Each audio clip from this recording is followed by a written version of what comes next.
The call came through on every frequency at once. I was halfway inside a busted coolant relay on Deck 4 when the speakers crackled, the lights flickered, and every screen aboard my ship lit up with the same transmission. I knocked my head on the panel crawling out, swore quietly, and stood there with grease on my hands, staring at the main display. The message was not in any language I recognized. Then it was in all of them, shifting like water finding its level, until finally it settled into English, clean and precise, like something that had practiced the words 10,000 times before speaking them. People of Earth, we are the Galactic Council. You are not alone. You never were. We are reaching out now because you have crossed a threshold. You have left your world in sufficient numbers that you can no longer be ignored. This is not an invitation. This is a notification. A representative will arrive at coordinates transmitted alongside this message in 72 hours. Be present. Be cooperative. The future of your species depends on your ability to listen. That was it. No music. No fanfare. No dramatic pause. Just 43 words in English, and then silence. And then the hum of my ship filling the gap like it always did. My name is Mara Halverson. I fly a mid-range cargo hauler called the Lena Gray, named after my grandmother who once drove a truck across 3 countries without a map and considered that perfectly normal. The Lena Gray is not a military vessel. She is not a research ship. She carries machine parts, food supplies, medical equipment, and occasionally the personal belongings of colonists who have decided that asteroid mining sounds like a reasonable career. I have been doing this for 11 years. I am good at it. I am not, by any definition of the word, a diplomat. And yet I was 40,000 kilometers from the coordinates in question when the message arrived, which meant I was the closest human vessel to the designated meeting point by a margin of several hours. Fleet Command reached me before I even had time to turn the ship around. Halverson. The voice on the line belonged to Admiral Luis Escobar, a man I had met exactly twice before, both times briefly, both times in circumstances that suggested the universe had a poor sense of humor. He had the kind of voice that did not rise or fall regardless of what he was saying. He could have been reading a grocery list. You're the closest we've got. Hold position at those coordinates. Do not approach whatever shows up. Do not transmit anything except standard ID pulses. You are a witness, not a participant. Understood? Understood, I said, which was true. I understood what he was asking. I was not sure I understood what was happening to the entire human race in the next 72 hours, but I understood his instructions. Good. A diplomatic team will reach you in 60 hours. You'll have backup before anything arrives. He disconnected before I could ask whether backup meant anything useful against a civilization that had apparently been watching us long enough to know we were ready to be notified. I turned the Lena Gray toward the coordinates and set her to low thrust. Then I sat down in the pilot's seat, pulled up everything in our database about first contact scenarios, and spent the next 4 hours reading theories that had been written by people who had no idea this day would actually come. Some of them were hopeful. Most were cautious. A few were written by people who had clearly spent too much time alone with their thoughts. None of them were written by a cargo hauler from Portland who smelled faintly of coolant fluid and had a half-eaten sandwich on the console beside her. The hours passed the way hours do when you are waiting for something enormous. Slowly, and then all at once. My crew was small. 3 people, not counting me. Owen Lark, my engineer, was a quiet man from Bristol who had been in space for so long that he seemed faintly surprised whenever he remembered that planets existed. He came to the cockpit within an hour of the message, sat down in the co-pilot chair, and did not say anything for a long time. Then he said, "Well," and went back to his work. That was Owen's way of processing the end of human solitude in the universe. Nina Farrow, my navigator, was 26 years old, and had the habit of narrating things as they happened, as if she were recording them for someone who was not in the room. She came in talking and did not stop for most of the first day. She talked about the message, about what 47 civilizations might look like, about whether they ate food or absorbed light or something else entirely, about whether they had music, about whether they had found us charming or frightening or simply inconvenient. I let her talk. It was better than the silence. Pete Caro, my cargo hand, slept for 14 of the first 24 hours, which was his response to almost everything unusual. When he woke up, he made coffee, came to the cockpit, looked at the empty coordinates on the scanner, and said, "Nothing yet?" And when I said no, he nodded and went back to make more coffee. Pete was a practical man. The diplomatic team arrived in 58 hours, 2 hours early, aboard a sleek government vessel called the Accord's Edge that made my ship look like a delivery crate by comparison. There were 6 diplomats, 3 military observers, and 1 woman named Dr. Clara Osei, who was introduced to me as a xenolinguistics specialist, and who immediately asked if she could borrow my coffee maker, because hers had broken during transit. I lent her the coffee maker. Fleet Admiral Escobar arrived on a separate ship 4 hours after the diplomats, which told me something about how much trust he placed in the diplomatic process. He came aboard the Lena Gray briefly, shook my hand, looked around my cockpit, and then looked at me with the expression of a man who had long since stopped being surprised by what the universe threw at him. "You holding up?" he asked. "Yes," I said. "Good. Stay that way." He paused, looking at the forward display, at the empty coordinates sitting there on the scanner, like a marked spot on a map. 47 civilizations, he said, almost to himself. "You know what that means? It means 47 species looked up at the stars and said, 'Those lights are interesting, let me go see what they are.' And they found each other, and they built something." He was quiet for a moment, "And then they found us." "Is that good or bad?" I asked. He looked at me. "I have absolutely no idea," he said, and then he smiled, just slightly, in the way that told me he was not entirely unhappy about not knowing. The arrival happened at exactly the 72-hour mark. Not approximately. Not within a few minutes. Exactly. One moment the coordinates were empty. The next moment, they were not. The ship that appeared was large. Not aggressively large, not the kind of large that was meant to intimidate, but the kind of large that simply was, the way a mountain is large, without apology or announcement. It was dark-colored, smooth-surfaced, and entirely silent. No engine sounds reached us, though we were within range to hear them if they existed. No running lights, no standard navigation signals, nothing that our instruments expected to find on a vessel of that size. It simply sat there in the dark between stars, patient as stone. Every screen on the Lena Gray updated simultaneously. The transmission that came through was audio only, which surprised me. I had expected visuals. Instead, there was a voice, carefully modulated, almost but not quite human in cadence, the way a sentence sounds when someone has learned a language from recordings rather than from people. "We are glad you are present," the voice said. "We will send a representative in a smaller vessel to facilitate initial contact. Please do not be alarmed. This has been done 46 times before. It will be brief." I looked at Admiral Escobar, who was standing beside me at the display.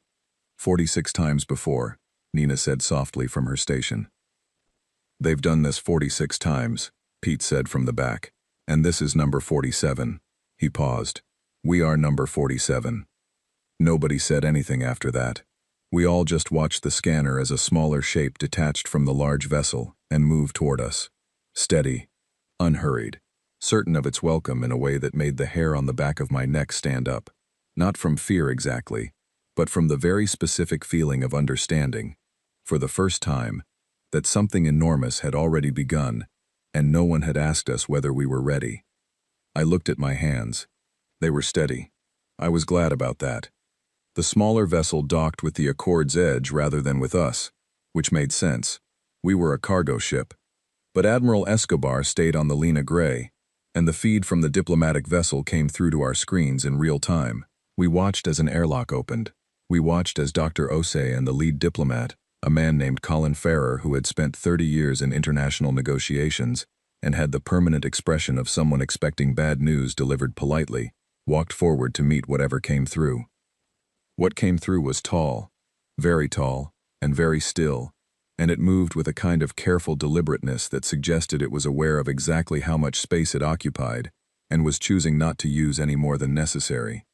It was not like anything I had seen before, but it was not frightening either. It was, in the way of many things that are genuinely alien, simply itself, without any pretense of being something more familiar. The council representative stopped at a respectful distance. It looked at Colin Farrer.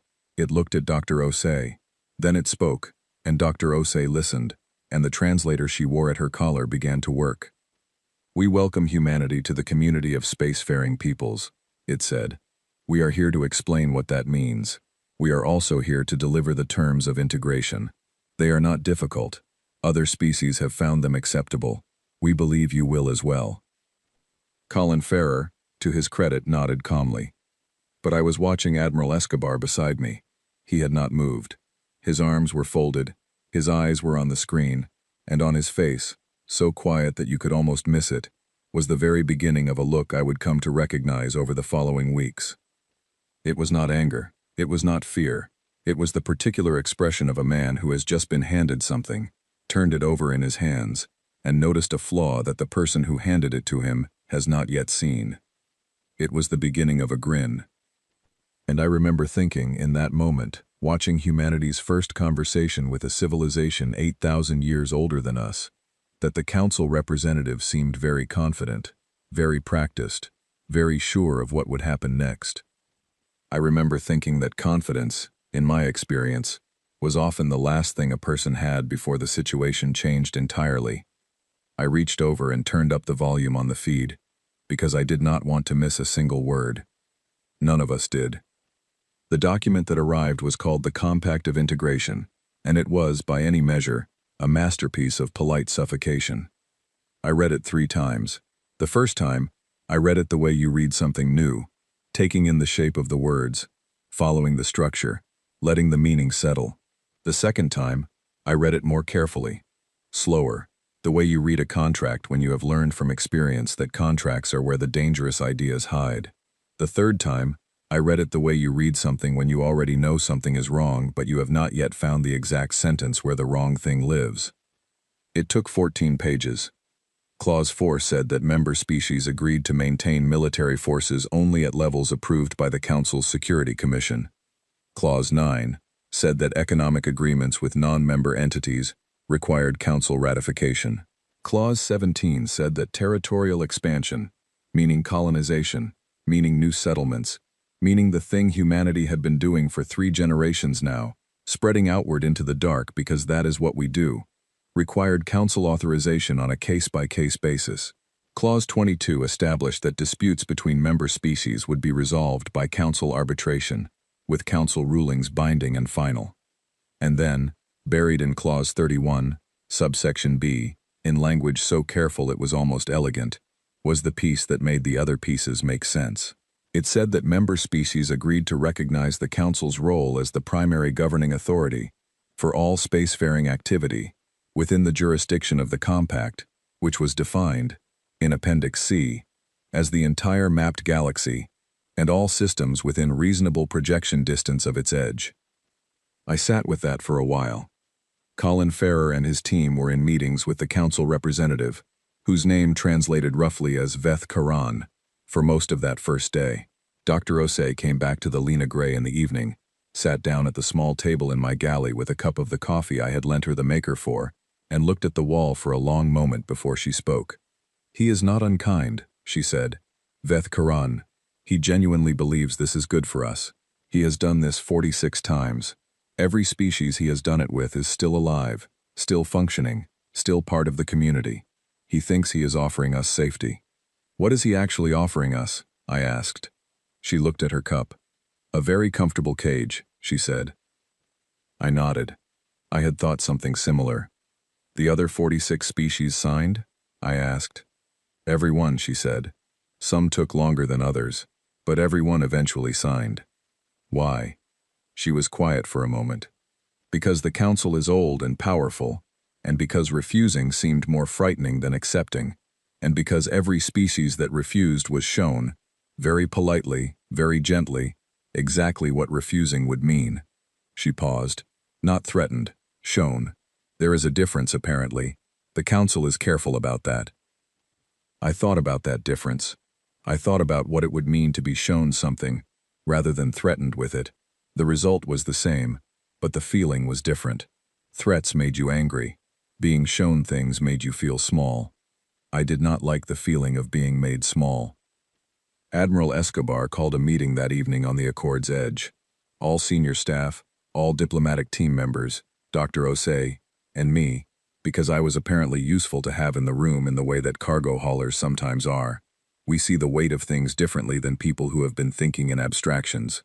He stood at the head of the table, the compact document on the display behind him, and he looked around at everyone assembled and said, "Tell me what you see." What followed was 2 hours of careful, thorough, sometimes heated analysis. The diplomats talked about precedent and leverage. The military observers talked about capacity and timelines.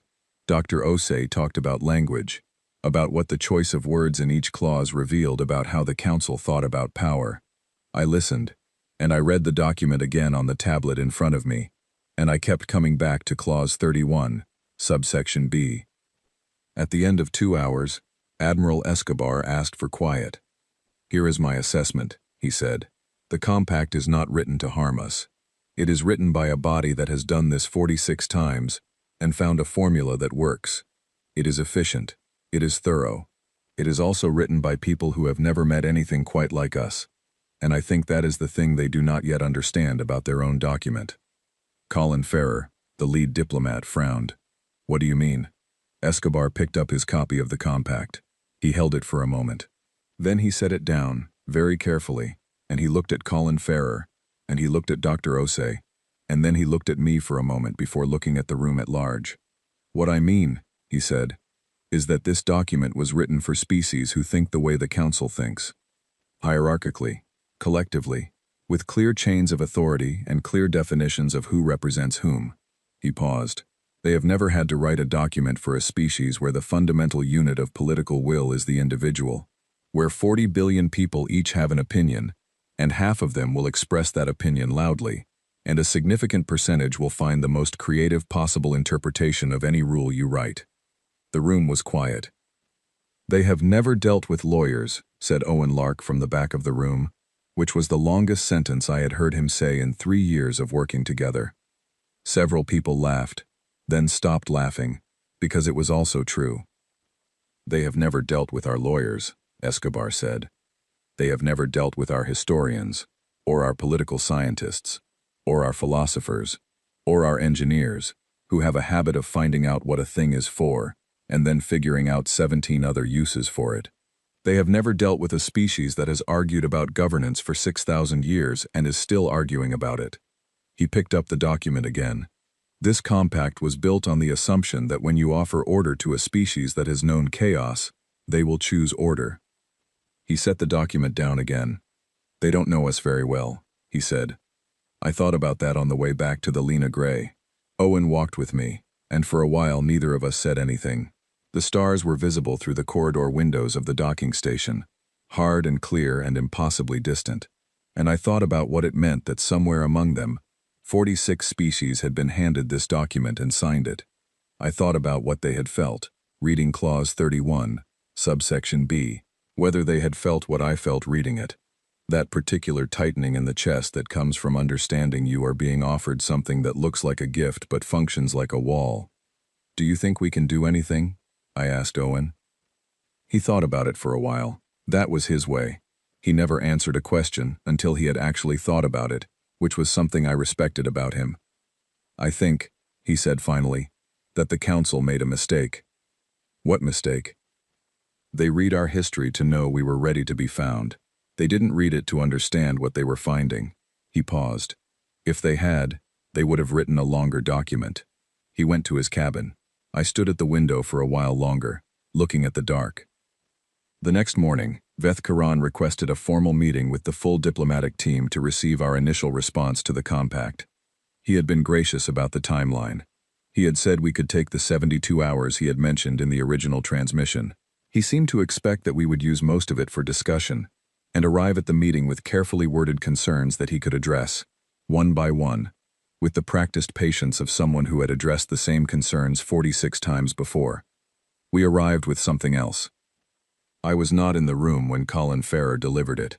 I was on the Lena Gray, watching the feed, but I could see Veth Karan's translator unit working very hard to process what it was receiving, the small light on it cycling rapidly the way it did when the input was coming in faster than the processing could manage. What Colin Farrer had delivered was not a rejection. It was not a demand. It was a list of questions. Specific, detailed, legally precise questions, each one targeting a different assumption embedded in the compact's language. How exactly was the Council's jurisdiction defined in systems that had been colonized before the compact's existence? What constituted reasonable projection distance, as described in Appendix C, and who held the authority to measure it? In Clause 4, what were the precise criteria the Security Commission used to determine approved military levels, and was that criteria document available for review? There were 47 questions in total. Veth Karan looked at the document for a long time. Then he looked at Colin Farrer. Then he said, in his careful, almost human voice, "These are procedural questions." "Yes," said Colin Farrer pleasantly. "We want to make sure we fully understand what we are signing." The other member species did not require this level of clarification. "We appreciate that," said Colin Farrer. "We would still like clarification." There was a pause. Veth Karan consulted something, quietly, away from the translator, and then looked back at the diplomatic team. "We will respond to your questions," he said. "This will take additional time." "We understand," said Colin Farrer. "We are grateful for your patience." Back on the Lena Gray, Nina was watching the feed beside me, her chin in her hands. "He's stalling," she said. "He's buying time," I said. "There's a difference." "What's the difference?" I thought about it. Stalling is what you do when you don't have a plan. Buying time is what you do when you're building one. I looked at the screen, at Veth Karan's patient, ancient face, at Colin Farrer's pleasant, immovable expression. Farrer has a plan. Escobar has a plan. Somewhere on that diplomatic ship, a team of people has been working through the night on a plan. "What kind of plan?" she asked. I picked up my copy of the compact, the one I had been reading and marking for the past day, the one where I had underlined Clause 31, subsection B, and written a small note next to it that said, "Who exactly is humanity in this document?" "The interesting kind," I said. Because here was the thing about the compact that I kept turning over in my mind. The thing that was either nothing or was everything, depending on how you looked at it. The compact referred, consistently, to humanity as the signatory, not to the United Earth government, not to the fleet, not to any specific body or representative institution. It said humanity agrees. It said humanity acknowledges. It said humanity commits. Humanity. Which raised a question. Which particular 40 billion people had they written a document for? I read Clause 31 again. I looked out at the stars. I thought about Owen saying that the Council had not read our history carefully enough, and I thought about what our history actually contained, what a genuinely thorough reading of it would teach you about the species that had produced it. It would teach you that we had never, not once, not in 6,000 years of recorded civilization, successfully agreed on who spoke for all of us. It would teach you that the word humanity was the most contested word in any document that had ever contained it. And it would teach you that when you handed us a document and pointed to the word humanity and said, "Sign here," you had just opened a question that we had been debating for the entirety of our existence. The Council had 47 questions waiting for answers. I had a feeling, sitting on the Lena Gray with the compact in my hands and the stars outside the window, that the Council was about to have a great many more. 48 hours after Veth Karan received the 47 questions, the Council's response arrived. It was thorough, precisely written, and completely confident. They had answered every question. They had provided clarifying documents, reference texts, historical precedent from the integration of other species. The response was 412 pages long. Colin Farrer read all 412 pages. So did his team. So, I suspected, did a much larger group of people on Earth who had been feeding information and analysis to the diplomatic team around the clock since the moment the compact was received. What came back from that reading was not a second set of questions. It was 3 sentences. I saw the text before it was transmitted, because Admiral Escobar read it to me himself, sitting in the cockpit of the Lena Gray with a cup of coffee that had gone cold, his voice the same steady flat instrument it always was, and I watched his face as he read it. The 3 sentences were, "We have reviewed the compact in full, and find that we require 2 weeks to prepare our formal response. We appreciate the Council's patience and look forward to productive dialogue. Please consider this message our acknowledgement of receipt." That was it. Escobar set the document down. He picked up his coffee. He drank it cold without appearing to notice. Then he looked at me with that expression, the one that had started as the very beginning of a grin and had been quietly growing ever since. 2 weeks, I said. 2 weeks, he confirmed. For what? For the most creative piece of legal engineering in the history of our species, he said, without any drama, the way you say something that is simply true. I sat with that for a moment. Are you going to tell me what it is? I'm going to let you figure it out, he said. Because in about 12 days, Beth Karan is going to ask me to explain it, and I want to be able to tell him that even a cargo hauler understood it. Because if a cargo hauler can understand it, it means it is not complicated. It just means nobody has ever thought to do it before. He left. I sat in the cockpit for a long time. I read the compact again. I read Clause 31 again. I read the definition of humanity, as used in the document, which was, as it had always been, entirely unspecified, because the Council had assumed that humanity had a clear central authority that spoke for all of it, the same way every other species in the compact had a clear central authority, because every other species had developed one before leaving their home system, which was apparently something that happened naturally in the process of organizing a civilization for space travel. Every other species. Not us. We had left for space still arguing about who was in charge. We were still arguing about it.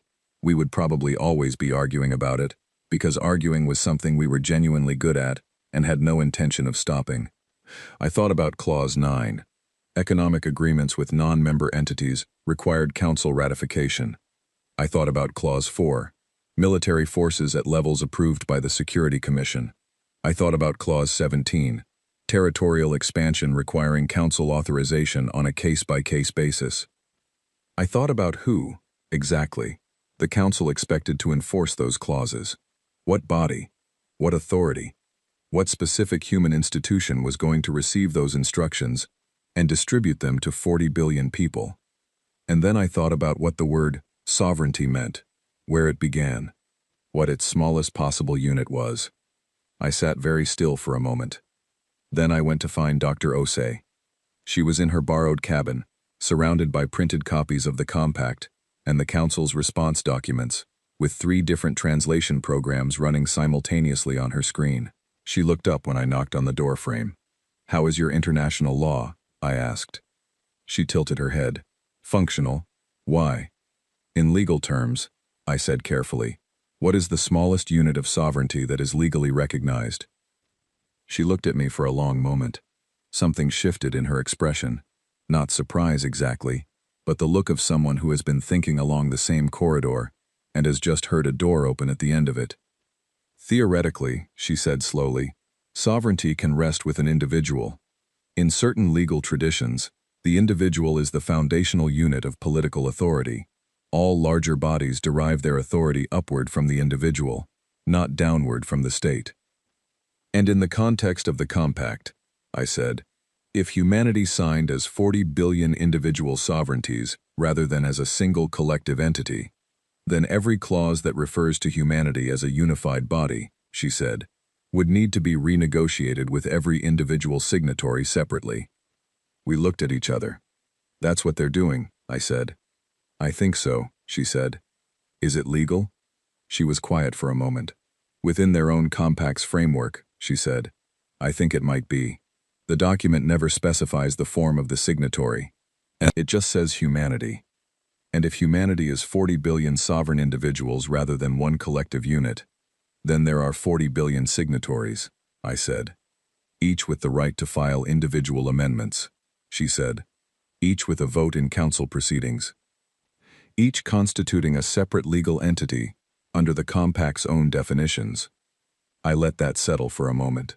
"That is," I said, "either the most brilliant thing I have ever heard of, or the most chaotic." "With us," she said, "those are usually the same thing."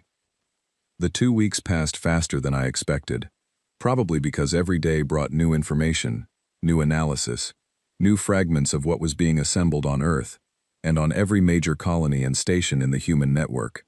People were filing paperwork. That was the simplest way to describe it. Ordinary people, Lawyers and engineers and farmers and teachers and cargo haulers like me were filing paperwork. Each one was registering, under the framework of the compact's own definitions, as an individual sovereign entity. Each one was including a personal amendment to the compact that specified their individual terms of integration. The amendments were varied. Some were serious, some were philosophical. Some were the kind of amendments that only make sense if you understand that the person filing them has spent 3 weeks reading every word of a 400-page legal document and has found several things they personally object to and one thing they find genuinely funny. One woman from New Zealand filed an amendment requiring the council to acknowledge her right to keep chickens without regulatory oversight from any non-Earth body. It went into the queue with everything else. Every amendment went into the queue. On the 14th day, the formal response was transmitted to the council. I was watching Veth Karan's face on the feed when the transmission came through. He looked at his communications officer. He looked at his translator unit. He looked at the count on his display that was updating, still counting, still not finished. "This is," he said, in his careful, almost human voice, "a very large transmission." "Yes," said Colin Farrer pleasantly. "It continues to arrive. Yes, there is quite a lot of it. How many individual documents are included in this transmission?" Colin Farrer smiled. "As of the last count before we transmitted," he said, "approximately 40,217,481,000, and some additional number that was still growing when we sent." Veth Karan's translator unit emitted a sound that its designers had probably not intended it to make. "Each document," said Colin Farrer, in the same pleasant tone he had maintained throughout every conversation, "is a formal declaration of individual sovereignty under the terms of your own compact's definitional framework, accompanied by a personal amendment from each signatory. We understand this creates some additional processing requirements. We are happy to extend the same patience you have extended to us." Veth Karan looked at the transmission count. It was still updating. It was at this point, watching on the Lena Gray's feed, that I noticed Admiral Escobar, standing at the back of the diplomatic room, had allowed himself, fully, for the first time since all of this began, to complete the grin that had been building on his face for 2 weeks. It was not a small grin. It was not a polite grin. It was the grin of a man whose species had just done something that had never been done in 8,000 years of galactic legal history, and done it using nothing but the other side's own paperwork. "We are pleased," said Colin Farrer, "to be member 47. Veth Karan looked at him for a very long moment. "You are not," he said finally, "what we expected." "No," said Colin Farrer, "we rarely are." The legal processing queue broke first. It did not break dramatically. There was no crash, no alarm, no moment of visible failure.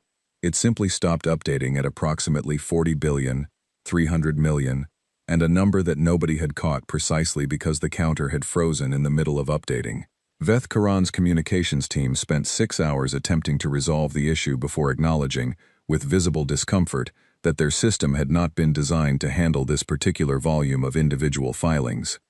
This was, I would later learn, the most polite way to describe what had actually happened, which was that the Council's legal infrastructure, built over 8,000 years to process the sovereign decisions of collective entities with clear governing bodies and centralized authority, had encountered humanity's 40 billion individual amendments and simply had no framework for what to do with them. It was not that the system rejected the filings, it was that the system had accepted them, every one, and was now required to process each one individually, and the queue at its current processing speed would take approximately 900 years to clear. I found this out from Dr. Osei, who had found it out from a council communications officer, who had told her in confidence, and with what she described as the air of a person who genuinely needed to tell someone. 900 years, I said. At current processing speeds, she said. Can they increase the speed? They're working on it, but the issue isn't speed exactly. The issue is that each filing requires individual acknowledgement under their own compact rules. They built the rule. They can't exempt themselves from it. She paused. Every one of our 40 billion signatories is now, under the compact's own terms, a recognized individual member entity. Each one has the right to be heard. Each one has filed an amendment. The Council is legally obligated to address each amendment. I thought about that. So they can't just ignore us, I said. They never could, but now they also can't just process us as a single block. We're not one voice. We're 40 billion voices, each one speaking at exactly the same volume, and their entire system was designed for one voice per species. Admiral Escobar had not slept properly in 4 days, but he looked more alert than anyone I had seen who had slept well. He was running on something that was not coffee, though he was drinking plenty of that too. He was in the diplomatic room for most of every day, in contact with Earth, with the colonies, with legal teams on 14 different stations, who had been working on the second phase of the strategy. The second phase was simpler to understand but more complex to execute. If each individual human was now a recognized entity under the compact, then each individual human had, technically, a seat at the table for any council vote that affected them. The compact's voting framework was designed for 47 member species, each with a single representative casting a weighted vote. It was not designed for 47 member species and 40 billion individual human entities, each with their own vote. The math did not work in the council's favor. Veth Karan requested an emergency consultation on the 5th day after the filing. He was still gracious. He was still patient. He was still precisely the careful, practiced representative of an 8,000-year-old institution that had integrated 46 species without incident. But there was something different in how he held himself now. Not anger, not quite frustration. Something closer to the expression of a person who has opened a door expecting a small room and found that it opened onto a very large and complicated landscape that extends much further than anticipated. Colin Farrer met with him. I watched the feed. "We need to discuss the nature of your filing," Veth Karan said. "Of course," said Colin Farrer. "The compact was intended to be signed by humanity, as a collective entity. Your own governmental structures exist. Your own representative bodies function. The United Earth Government is a recognized authority. The fleet has a command structure. These are the bodies we expected to engage with." "They did engage with you," said Colin Farrer, "and they also represent the will of the individual humans who constitute them. Our governance structures are representative, not sovereign. The sovereignty rests with the individual citizens. Our representative bodies act on behalf of those individuals, but they do not replace them." Veth Karan was quiet for a moment. "No other species has made this distinction." "That may be," said Colin Farrer, "because no other species has the same relationship between individual and collective authority that we do. We have been debating this internally for 6,000 years. We have not resolved it. We may never resolve it. It is, in many ways, the central argument of our entire civilization." Another pause. "You are saying," said Veth Karan slowly, "that your civilization's governing philosophy is built on an unresolved question." "Yes," said Colin Farrer. "We find it more productive that way." Back on the Lena Gray, Nina laughed for a long time at that. Pete made more coffee. Owen, at his station, allowed himself a small smile that was enormous by his standards. What none of us saw coming, and what became clear in the days that followed, was that the cracks in the Council's confidence would not only come from the difficulty of processing 40 billion filings, they would come from inside the Council itself. It started with the Grell.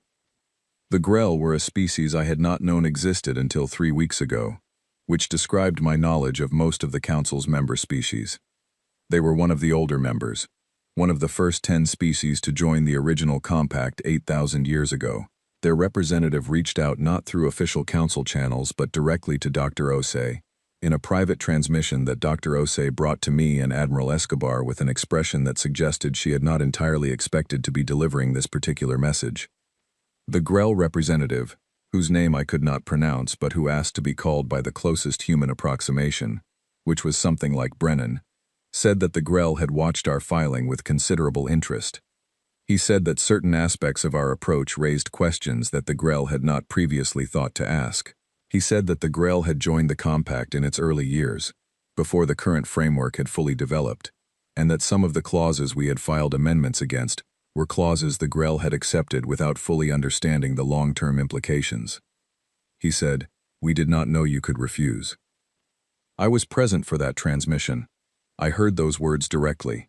And I thought about what it meant that a species 8,000 years old, a species that had been a founding member of the Galactic Council, had watched us for 3 weeks and found something in what we were doing that they had not previously thought was possible. Not the legal strategy, not the specific filing, the underlying thing, the refusal, the simple, quiet, utterly human act of reading something handed to you with the expectation of compliance and saying, "No, actually, let me read this more carefully first." "We did not know you could refuse," Brennan said again. "We did not know either," I said, "until we tried." He was quiet for a moment on the transmission. Then he said, "We would like to speak with your admiral." The meeting between Admiral Escobar and Brennan of the Grell lasted 4 hours. I was not in that meeting. But what came out of it, and what began to ripple through the Council's diplomatic channels over the following days, was the beginning of something that nobody had planned for. Not us, not the Council, possibly not anyone in 8,000 years of galactic civilization. Other species were paying attention. Not all of them, not most of them, not yet, but 3, then 5, then 9 of the Council's 46 member species reached out through back channels, through Dr. Osei, through Colin Farrer, through a network of conversations that built slowly, and then quickly, the way things build when the first person says something that other people have been waiting to hear. They had signed the compact. They had agreed to the terms.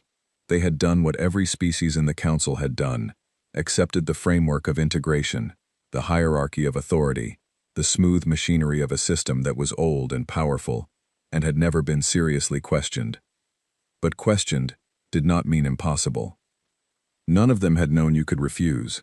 None of them had thought to look for the loopholes in a document that had been presented as a completed fact. None of them had 40 billion citizens each with their own opinion and a cultural tradition of expressing it loudly and in writing. We had done something they had not thought to do. And now they were watching to see what happened next. Admiral Escobar came to find me on the 8th day after the filing.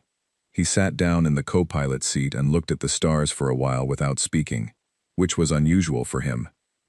"How many are talking to us now?" I asked. 11, he said. 12 if you count the Yennethi, and I am not sure whether to count them because their situation is complicated. "Are they the ones with the—" "Yes," he said. "Anyway, 12.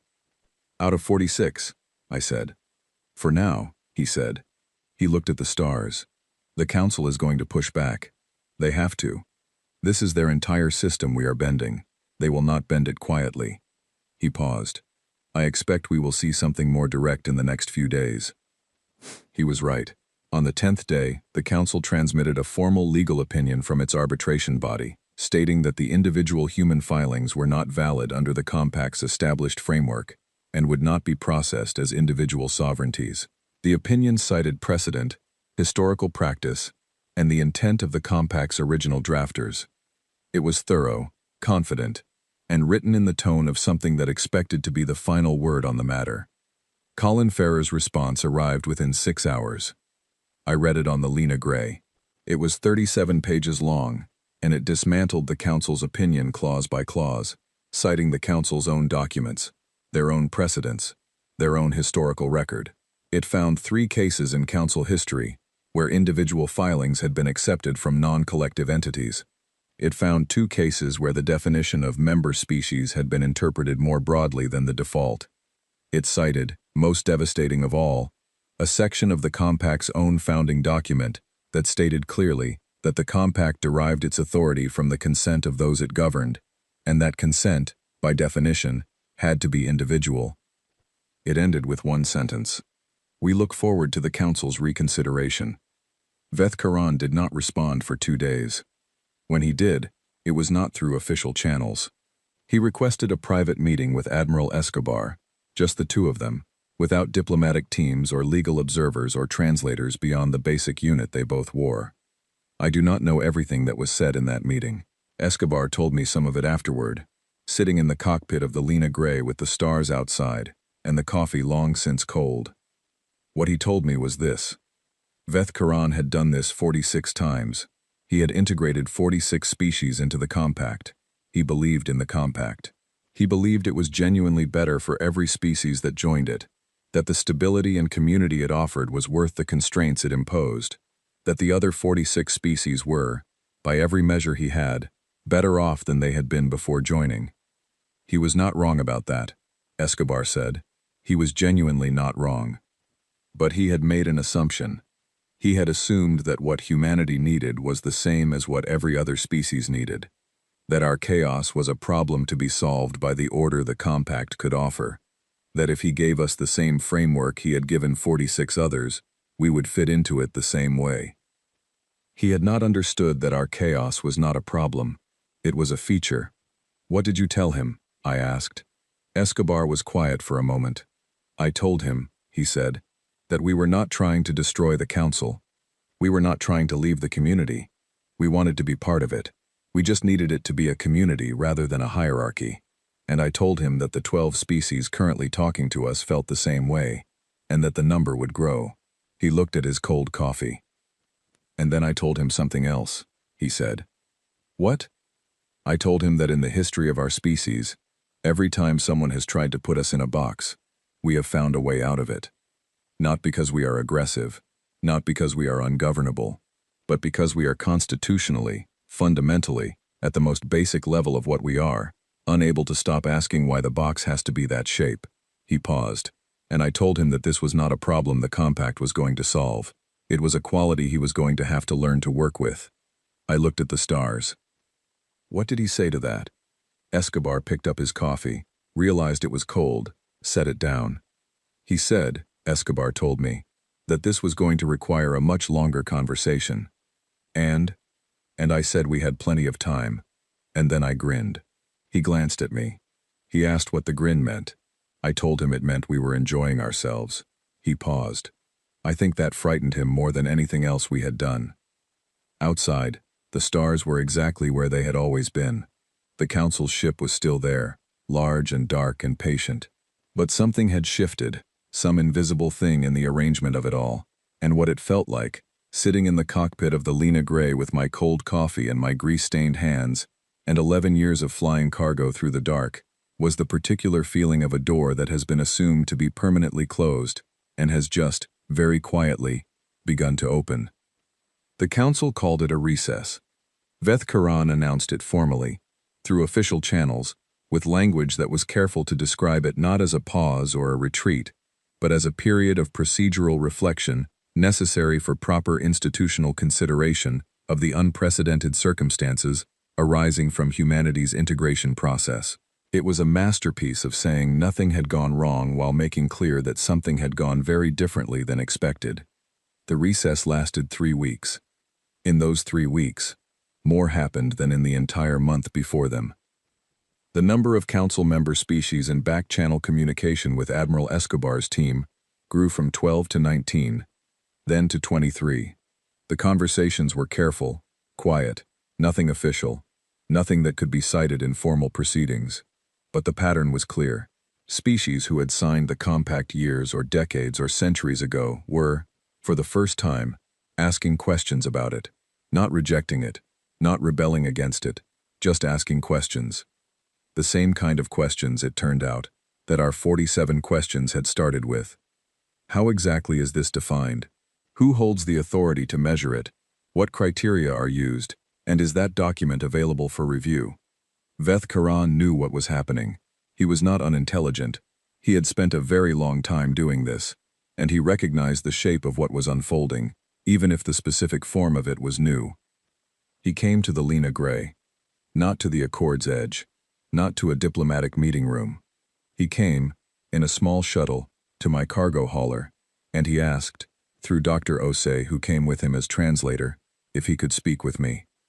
I had no idea why he wanted to speak with me specifically. I asked Dr. Osei afterward, and she said that Veth Karan had studied the human crew assignments for all vessels at the meeting site, and had noted that I had no diplomatic role, no military rank, and no official function in the proceedings whatsoever, and had concluded that this made me the most useful person to talk to.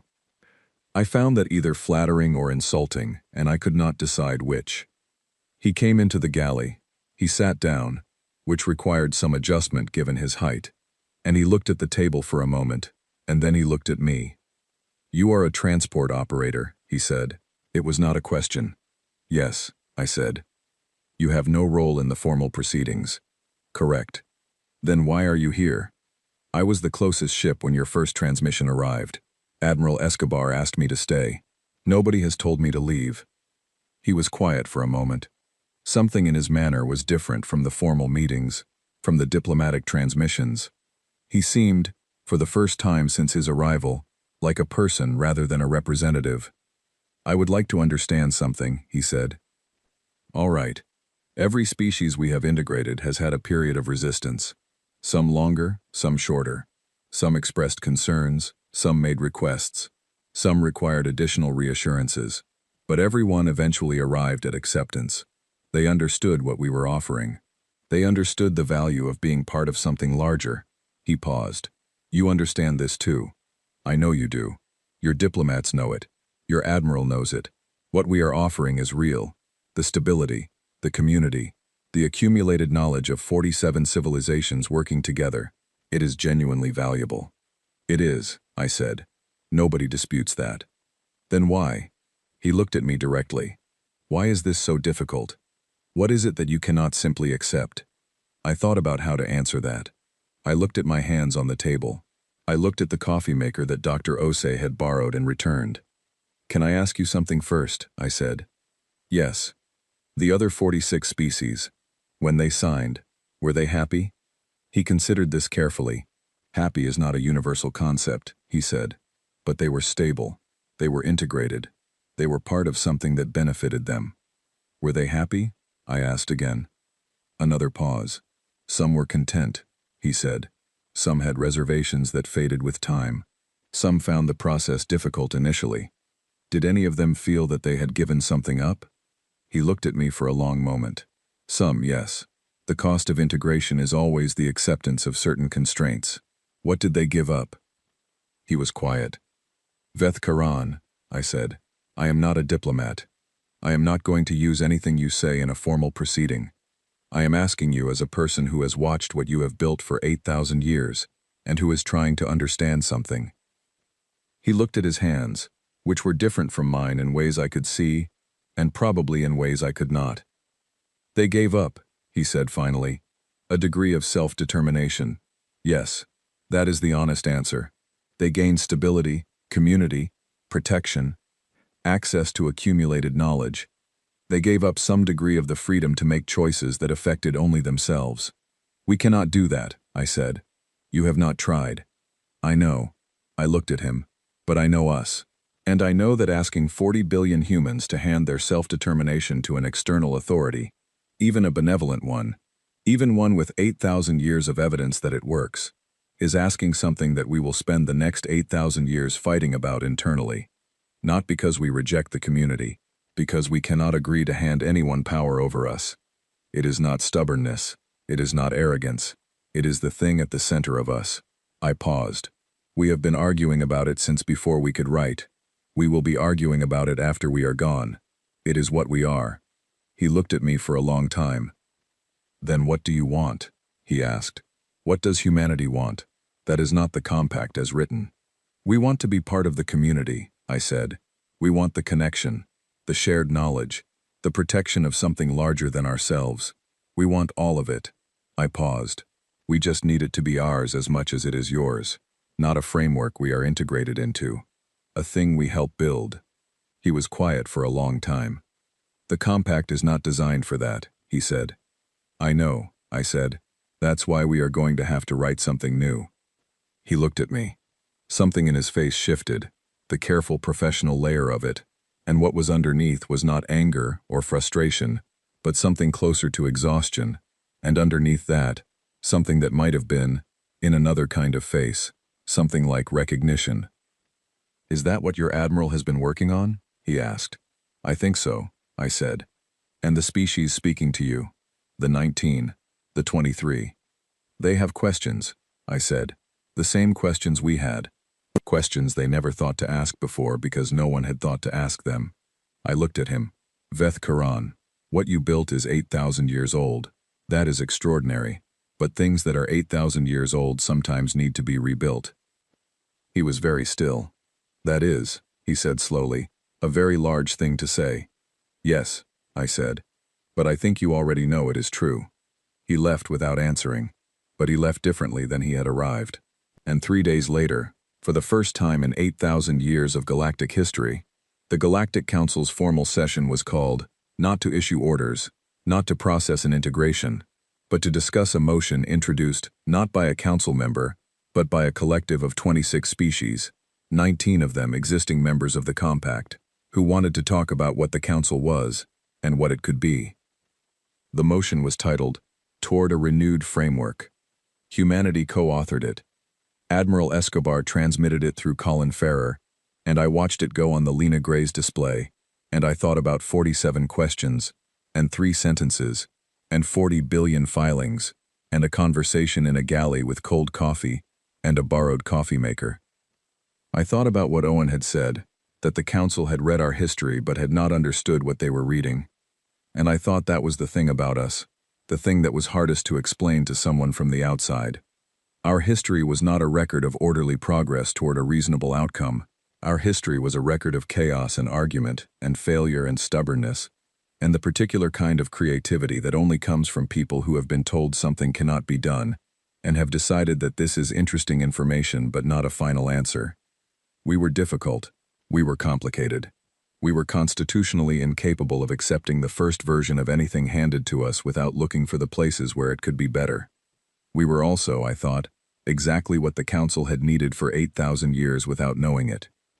3 months after the first transmission, in a meeting room aboard a council station that had not hosted anything like this in its entire history, 29 species sat at a table, and the conversation that had been building since the moment Veth Karan's ship appeared at the coordinates began its final movement. I was not in that room.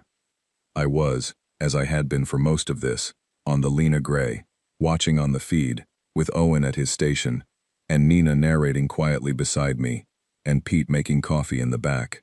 I was exactly where I had been when all of this started, the closest human ship to the situation, present by accident, watching something enormous happen because it happened to be within range of my scanner. The document that came out of that meeting was called the Galactic Accord. It was 11,432 pages long.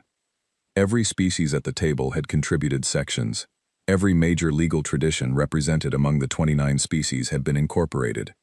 It was, by any measure, the most complex collaborative document in the history of documented spacefaring civilization. Humanity wrote 2,070 pages of it. The Accord did not have a supreme authority. It did not have a ratification body that could override member decisions. It did not have a territorial clause. It did not have anything equivalent to Clause 31, subsection B of the original compact. What it had, instead, was a framework for cooperation, for shared decision-making, for the resolution of disputes through a process that no single body could control or override, because the process itself was distributed across all member species simultaneously. It was, essentially, the most complicated argument in the history of the galaxy, formalized. We loved it immediately. Veth Karan presented it to the remaining 17 council members who had not been part of the working group. That meeting was separate, private, and I did not have a feed to it. But Dr. Osei was present, and she described it to me afterward, sitting in the galley of the Lena Gray with yet another cup of coffee. She said that Veth Karan had presented the accord carefully, methodically, going through each section and explaining what it replaced and why. She said that some council members were skeptical, some were resistant, and some were, in the way of people encountering something genuinely new, simply very quiet. She said that at one point, one of the older council members, a species that had been part of the original compact for nearly the full 8,000 years, asked Veth Karan why he was proposing this, why he, of all council representatives, was standing in front of them recommending a change to the framework that had defined the council's existence since before most of the current member species existed. She said Veth Karan was quiet for a moment, and then he said something that she told me she would not forget for the rest of her life. He said, "Because a cargo hauler asked me a question I could not answer." I read the accord in full. It took me 4 days.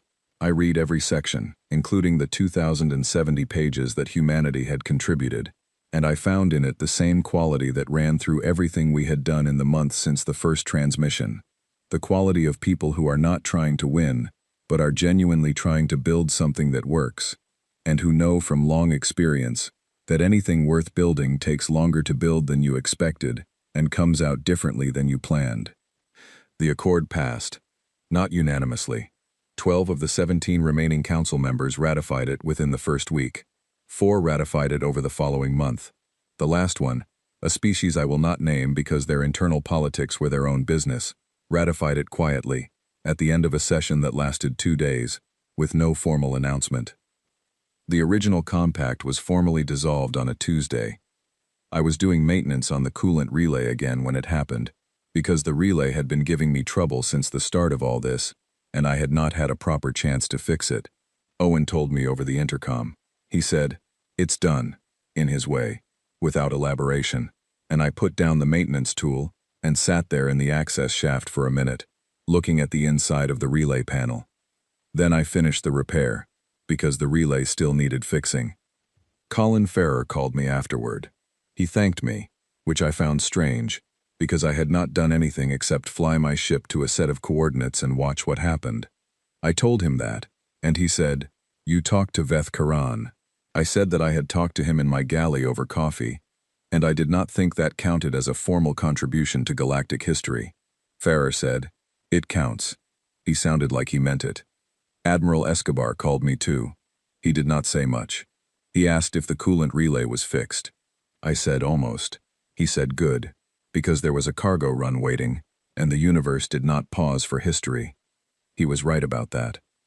The Lena Gray left the coordinates 3 days later, carrying a shipment of hydroponics equipment to a colony station, 2 systems out. Nina plotted the course. Pete loaded the cargo. Owen ran the pre-departure checks. I sat in the pilot's seat and looked at the display, at the coordinates that had been, for months, the center of everything, now just an empty point in space. The council's ship was gone. Veth Karan had returned to council space, to the work of explaining the accord to the 29 member species, to the long process of implementing something that had never existed before. He had shaken Admiral Escobar's hand before departing, which was a gesture he had apparently researched specifically, and he had looked at Escobar for a long moment and said, "This will be difficult." Escobar had said, "Everything worth doing is." And then, because he was Escobar, he had grinned. I fired up the engines and turned the Lena Gray toward the transit point. The stars shifted slightly as the ship moved, the way they always do, the way they have always done, whether or not humanity is in the middle of changing the structure of galactic civilization. Nina was quiet for once. Owen was at his station. Pete had made coffee, which was on the console beside me, and I picked it up and drank it, and it was, for once, the right temperature. I thought about Veth Karan asking me what humanity wanted. I thought about my answer. I thought about whether it had been the right answer, or just the truest answer, and whether those were the same thing. I thought about 47 questions, and 3 sentences, and 40 billion filings, and a borrowed coffee maker, and a Grin in a cockpit, and a woman from New Zealand who had filed an amendment about chickens, which was, as it happened, included in the Accord's Appendix on Individual Rights, Clause 12, which stated that no member entity's domestic practices could be regulated by any body external to their own governance framework, without explicit invitation. She would never know that, but it was there. The transit point was 20 minutes ahead. I set the ship to cruise and leaned back in the seat and looked at the stars. They were exactly where they had always been, every one of them. Exactly where they had been before the first transmission, before the compact, before the accord, before any of it. Stars did not care about galactic councils or legal frameworks, or the particular chaos of one species finding loopholes in other people's paperwork. But they looked different to me now. Not smaller, not larger, just different in the way that things look when you know more about them, when the dark between them has been filled in a little, when you understand that the lights are not just lights but places, and that in some of those places, right now, a species that had never thought to ask a question was asking it for the first time, because someone had shown them that you could. I picked up my coffee. I drank it. I watched the stars.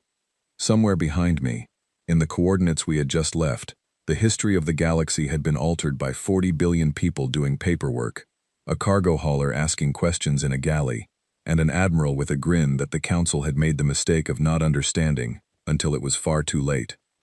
I found I was smiling. Not the enormous grin of triumph, not the careful smile of a diplomat, just the quiet, ordinary smile of a person who has seen something extraordinary happen, and knows, for certain, that it is not the last extraordinary thing that will happen. We were number 47. We were not the last word. We were barely the first sentence. But it was our sentence. We had written it ourselves. And as the Lena Gray crossed the transit threshold, and the stars shifted, and the familiar darkness of transit space wrapped around the ship, I thought that this was the thing no one outside of us would ever quite understand, the thing that made us what we were, the thing the council had missed in all their reading of our history. We did not need to be the most powerful. We did not need to be the oldest. We did not need to win. We just needed the door to be open. And if it was not open, we would read the fine print until we found the clause that said it had to be. That was us. That was all of us. That was the 40 billion voices in the queue, each one different, each one loud, each one absolutely certain that they had a right to be heard. That was the Grin. And the galaxy, I thought, was only just beginning to understand what it meant.